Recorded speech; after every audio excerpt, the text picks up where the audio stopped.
Hey guys, welcome back to college classes. तो आज हम पढ़ेंगे क्लबिंग ऑफ इनकम के कुछ प्रोविजंस जिनके अंदर अदर पर्सन की इनकम एसएससी की टोटल इनकम में ऐड करी जाएगी। ठीक है, तो ये हमारे प्रोविजंस सेशन 60 टू 64 के अंडर कवर होते हैं।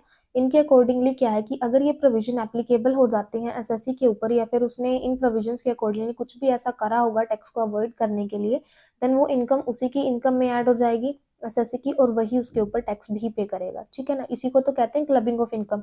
अब उसने इनकम ट्रांसफर कर दिया, एसेट ट्रांसफर कर दी, एसेट से जो इनकम आई है वो दूसरे पर्सन की इनकम है, बट वो ऐड किसकी इनकम में हो रही है? एसएससी की इनकम में। टैक्स कौन पे कर रहा है? एसएससी। ठीक है ना, तो इस वजह से थोड़ी यहाँ पर क्या हो जाती है, कंफ्यूजन हो जाती है स्टेटमेंट को लेकर।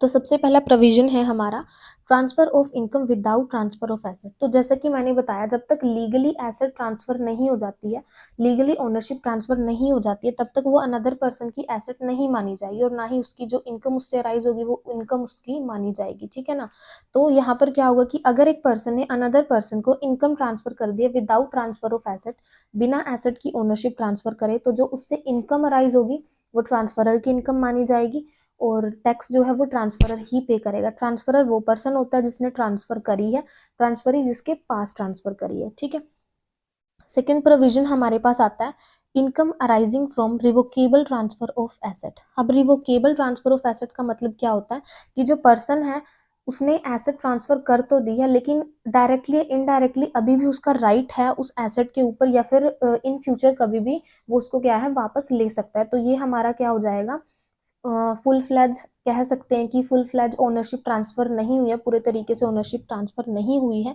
तो जब ओनरशिप ट्रांसफर नहीं हुई है एसेट की, देन उससे जो इनकम अराइज होगी वो किसकी मानी जाएगी? ट्रांसफरर की, और उसके ऊपर टैक्स भी कौन पे करेगा? ट्रांसफरर ही पे करेगा। ठीक है, उसके बाद हमारे पास आता है इनकम ऑफ स्पाउस। स्पाउस की अगर हस्बैंड की बात हो रही है तो स्पाउस वाइफ होगी, अगर वाइफ की बात हो रही है तो स्पाउस कौन होगा? हस्बैंड होगा। ठीक है, सो इनकम ऑफ स्पाउस। अब जो स्पाउस की जो इनकम है वो किस केस में इंडिविजुअल की इनकम में ऐड होगी? तो जो इनकम है स्पाउस की, चाहे उसको सैलरी, कमीशन, फी, रेम्युनरेशन कुछ भी मिल रहा है, ठीक है ना, तो वो इंडिविजुअल की इनकम में ऐड होगी सिर्फ तभी जब उसका सब्सटेंशियल इंटरेस्ट होगा। सब्सटेंशियल इंटरेस्ट क्या होता है? अगर हम कंपनी के केस में बात करें, तो अगर इंडिविजुअल और उसके रिलेटिव्स के साथ में उसका जो है वोटिंग राइट 20% है, एटलीस्ट 20% है कंपनी के अंदर, तो उसको क्या बोलेंगे हम कि उसका सब्सटेंशियल राइट है, देन उसकी इनकम में ऐड होगी। और अगर अदर केस की बात करें तो उसमें भी 20% ऑफ द प्रॉफिट्स, अगर 20% प्रॉफिट के लिए वो लायबल है कि 20% उसको मिलेगा, देन उस केस में भी क्या होगा, उसका सब्सटेंशियल राइट माना जाएगा। तो उस केस में इंडिविजुअल की इनकम में जो स्पाउस की इनकम है वो ऐड करी जाएगी, जो भी उसको मिल रही है। ठीक है, लेकिन इसके अंदर हमको एक एक्सेप्शन भी गिवन है। वो एक्सेप्शन क्या है कि अगर उसको जो भी पेमेंट रिसीव हो रही है स्पाउस को, वो उसकी खुद की टेक्निकल और प्रोफेशनल क्वालिफिकेशन की वजह से मिल रही है। ठीक है ना, उसके अंदर कोई स्किल है, उसकी वो अपना एबिलिटी से उसने किया है, टेक्निकल या फिर कोई भी प्रोफेशनल क्वालिफिकेशन की वजह से, तो जो रेम्युनरेशन पे करी जाएगी स्पाउस को, वो इंडिविजुअल की इनकम में क्लब नहीं करी जाएगी, इंडिविजुअल की इनकम में ऐड नहीं करी जाएगी।